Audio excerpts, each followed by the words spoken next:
कंचन कनौजिया का रुख कर लेते हैं। कंचन हमारे साथ बनी हुई है। कंचन, कहाँ पर मौजूद है आप और क्या कुछ जानकारी?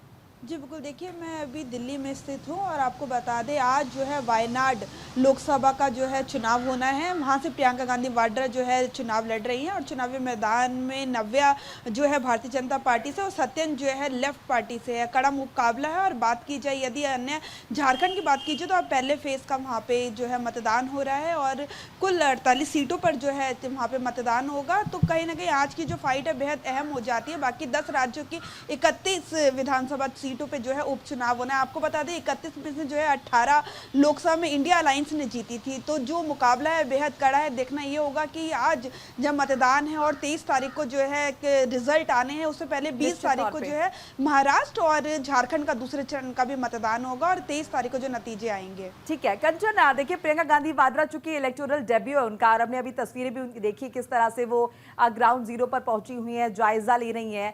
चूंकि पहली बार है, हालांकि ये जो सीट है वायनाड सीट, यहाँ पर कांग्रेस का दबदबा रहा है, लेकिन फिर भी अगर हम देखें तो कांग्रेस खेमे में फिलहाल किस तरह की हलचल आपको नजर आती है, किस तरह की जानकारी आपके पास है? अपनी जीत को लेकर आश्वस्त है प्रियंका, या फिर वही अनिश्चितता जो हमने हरियाणा में देखी, या फिर अचानक से कई दफा नजर आ जाती है कि सीक्रेट वोटर्स भी होते हैं, वो फिलहाल दिखाई दे रहा है?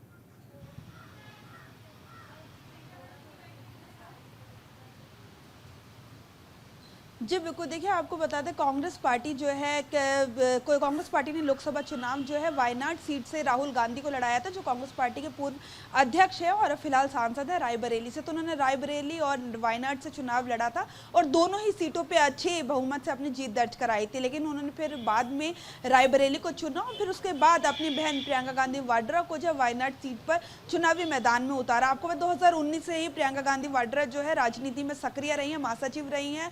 लेकिन जो वोटिंग जो है इलेक्टोरल पॉलिटिक्स में प्रियंका गांधी ने पहली बार जो चुनावी मैदान में उतरी है और वायनाड से जो है वो चुनाव लड़ रही है। आपको पता है कांग्रेस पार्टी बेहद संतुष्ट है। देखना ये होगा कि जिस तरीके का वायनाड में माहौल रहा है, देखना ये होगा कि राहुल गांधी ने 3.5 लाख से ज्यादा वोटों से अपनी जीत दर्ज कराई थी, तो मार्जिन कितने वोटों का रहता है। हालांकि कांग्रेस पार्टी लगातार कह रही है कि प्रियंका गांधी वाड्रा जो है जीती हुई उनकी ये सीट है। ऐसा माना भी जाता रहा है कि कांग्रेस का गढ़ रहा है। 2019 में अच्छे मतों से राहुल गांधी ने वहां पे अपनी जीत दर्ज कराई थी, फिर 2024 में, और अब ऐसा कहना बिल्कुल भी गलत और कहीं ना कहीं कंचन चूंकि प्रतिष्ठा का प्रश्न हो जाता है, प्रियंका गांधी वाड्रा बड़ा नाम है, राहुल गांधी की बहन है, सोनिया गांधी की बेटी है, राजीव गांधी की बेटी है और महासचिव का पद संभाल चुकी हैं। लगातार प्रचार प्रसार वो करती नहीं अपने फैमिली वालों के लिए, और हमने देखा भी रोड शो का आयोजन हुआ जब वो प्रियंका गांधी वाड्रा अपने नॉमिनेशन के लिए गई। तो कहीं ना कहीं प्रतिष्ठा का प्रश्न भी बन जाता है कि अगर जीत भी दर्ज हो रही है तो कितने अंतर से हो रही है और कितना वर्चस्व है पार्टी का अभी भी, या फिर प्रियंका गांधी के नाम पर कितना वोट जनता द्वारा मिलता है। चलिए कंचन, आपका रुख हम करेंगे। इस बीच प्रदीप हमारे साथ जुड़ गए हैं।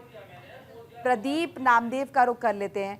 प्रदीप, फिलहाल किस तरह की स्थिति, क्या अभी हम ये कहें कि लगातार लोगों की कतारें बढ़ रही हैं, या फिर जो एक्सपेक्टेड जैसा होना चाहिए उस तरह से लोग नहीं पहुंच रहे हैं बूथ्स पर? जी बिल्कुल, देखिए दक्षिण विधानसभा, रायपुर दक्षिण विधानसभा के लिए जो है मतदान जारी है और कई बूथों में जो है जमकर भीड़ है और कई बूथों में नॉर्मल भीड़ है, क्योंकि देखिए 2,71,000 मतदाता हैं।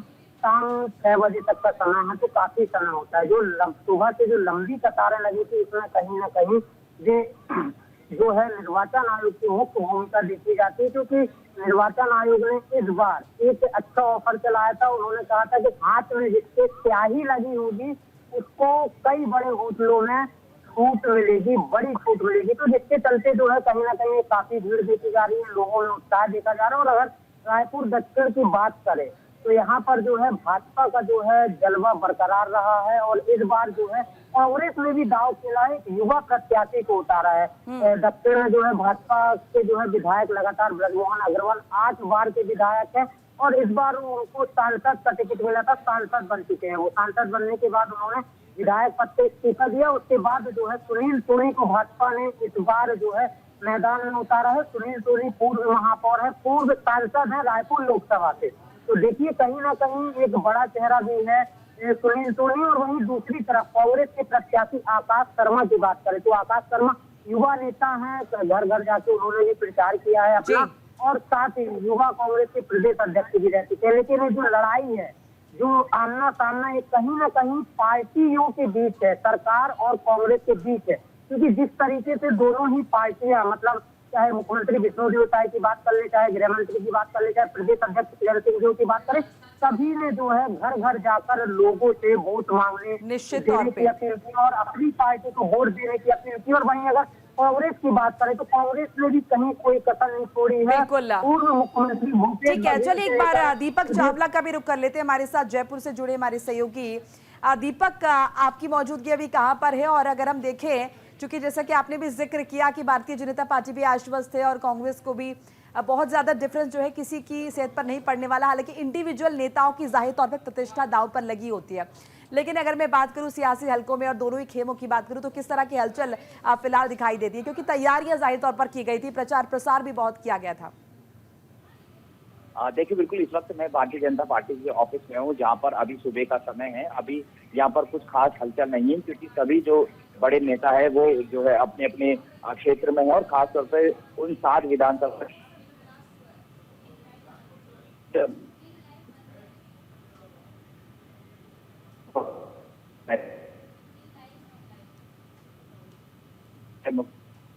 और ये कहीं ना कहीं डिसाइड करेगा किस तरह से उनका कामकाज है। यूं कहें कि एक रिपोर्ट कार्ड है। अगर 60 से अधिकतर सीटें जो है भाजपा की झोली में आता है, तो यानी कि लोगों ने बहुत ज्यादा उनको जो है पसंद करा है। और अगर उनकी झोली में नहीं आती है, उनको लोग वोट नहीं करते, तो इससे ये क्लियर हो जाता है कि जनता जो है वो उनके कामकाज से नाखुश है, उन्हें और ज्यादा मेहनत करने की जरूरत है। दौसा की मैं बात करूँ तो दौसा जो सीट है वो बहुत ज्यादा, सबसे ज्यादा मैं कहूंगा कि हॉट सीट बनी हुई है, क्योंकि यहाँ पर जो किरोड़ीलाल मीणा के भाई है जगमोहन मीणा, वो चुनावी मैदान में है। और इसके साथ ही डी बैरवा जो है सचिन पायलट के कैंडिडेट मानते हैं, सचिन पायलट के गुट के जो वो माने जाते हैं, वो यहाँ पर चुनावी मैदान में हैं।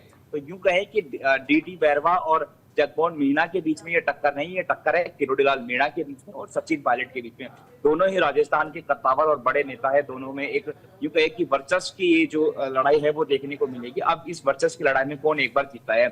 किरोड़ीलाल मीणा लगातार जो है दौसा से सक्रिय है। पिछली बार भी उन्होंने कहा था कि अगर दौसा से सीट, अगर लोकसभा की सीट नहीं आएगी तो मैं अपना इस्तीफा दे दूंगा। उसके बाद उन्होंने अपना इस्तीफा भी दिया था, और उसके बाद लेकिन वो एक्सेप्ट नहीं हुआ है। तो लोकसभा चुनाव में वो सक्रिय थे। अब एक बार फिर से दौसा में जब ये चुनाव हुआ, उनके भाई को दिया गया, तो वो अपने भाई के लिए कैंपेन कर रहे हैं। तो एक मंत्री के साथ जो है वो दांव पर है। इसी तरह से क्विंसकर से मैं बात करूं तो क्विंसकर से जो गजेंद्र सिंह क्विंसकर जो चिकित्सा मंत्री, उन्होंने भी एक बड़ा बयान दिया था कि अगर क्विंसकर की सीट में हार जाता हूं तो मैं अपने जो बाल, अपना सर जो है वो मुंडवा दूंगा।